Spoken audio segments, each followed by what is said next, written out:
The Mets, they've got their first baseman back on Wednesday night. Pete Alonso and the Metropolitans, they agreed on a 2-year deal that will guarantee the first baseman $54 million. So let's talk about the deal and the offseason for the Amazins. We're going to do it with the great Mets content creator, Tyler Ward, who joins me now. Wardy, what's going on? Dexter, how are you, my friend? Last time we spoke, we did not know what the future of Alonso was going to be and what was happening there with Juan Soto still. Come to find out, they're both in Queens. Feeling pretty good right now. Yeah, a lot has changed since the last time that we talked. You're feeling pretty good, and I'm going to get into the feelings. First off, what was your reaction to this deal, Wardy, and how do you think Mets fans are feeling today? I assume pretty good, but what was your reaction when you first heard this deal on Wednesday night? I think my reaction was the same as everyone else. They stopped what they were doing. They want to either cover it or have themselves in the setting where they're watching someone cover it.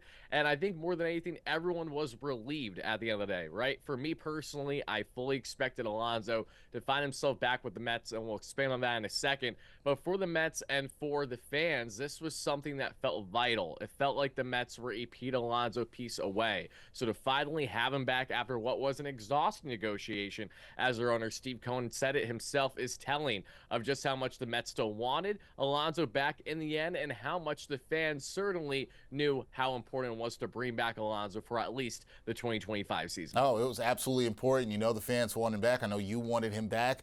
But whenever it comes to talking about trades, right, Wardy, we got to have grades, right? We have to have a winner and a loser. What grade would you give this deal, both for the Mets and for Alonso?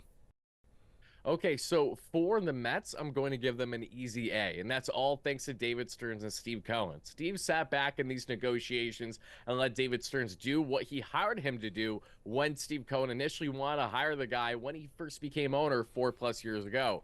Fast forward to present day, David Stearns, after a great year one with the Mets as president of baseball operations, was fully leading the charge here in these negotiations against Scott Boras and Pete Alonso. And the Mets were always like, hey, we would love to have you back, Pete, but at our price point. And they never deviated beyond 3 years, while Alonso started at 6+. So that's an easy A for the Mets on that standpoint of things. And for Steve Cohen, pardon me, not Steve Cohen, Pete Alonso, I have to give Pete an absolute best to see here. I feel like if you're Alonso, you shot yourself in the foot a little bit. You know, you bet on yourself in a make or break 2024 year after denying them that 7-year, $158 million extension or so. This was before you even hired Scott Boras, mind you. Now he has to land on a 1-year guarantee of $30 million, but with a lot more uncertainty. It helps out Alonso in the short term to hit the free agent market still in his prime a year from now, should he wish.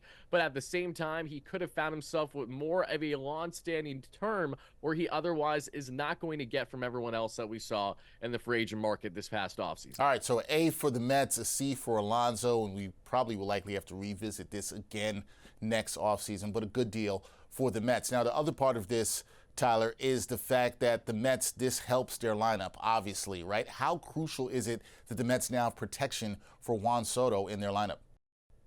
Oh, I think it's massive, right? Because the early projections heading into the season per Pagoda, among others, Pagoda, I should say, is that the Mets are deemed to have one of the best offenses in all Major League Baseball, scoring at least a projected 700 runs, only trailing teams like the Dodgers and the Arizona Diamondbacks. So now that you're bringing Alonso into the fold with Juan Soto in front of him, with Francisco Lindor in front of him, with Nemo Vientos, Alvarez, and everyone else in company right around here, this is the deepest, most hardiest lineup that we have seen Alonso ever be a part of. This is the deepest lineup that I've ever been a part of as a fan of witness live in real time. And to have Juan Soto not only in Queens for the next 15 years, but to have a guy like the Polar batting behind him is going to lead to tremendous success for this Mets team throughout the course of the 162. All right, so this sounds to me, when I hear all that, a lot of excitement heading into spring training with this Mets team. So I'm going to go with somewhat of an early prediction time here for you, Wardy. How do you see the Mets stacking up to the rest of the league as they head into spring training?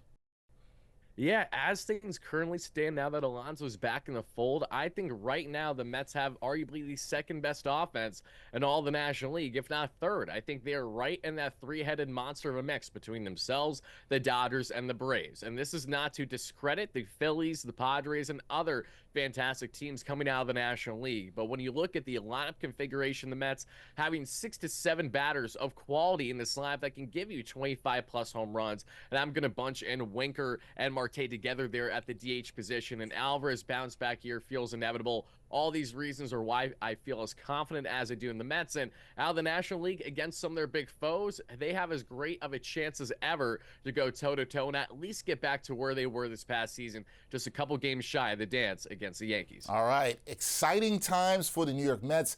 They got their first baseman back for at least a year here in the fold, and we'll see how the Mets do as they inch towards spring training. That is Tyler Ward. Check out his channel on YouTube. Does a fantastic job covering the New York Mets. Wardy, always a pleasure to talk to you.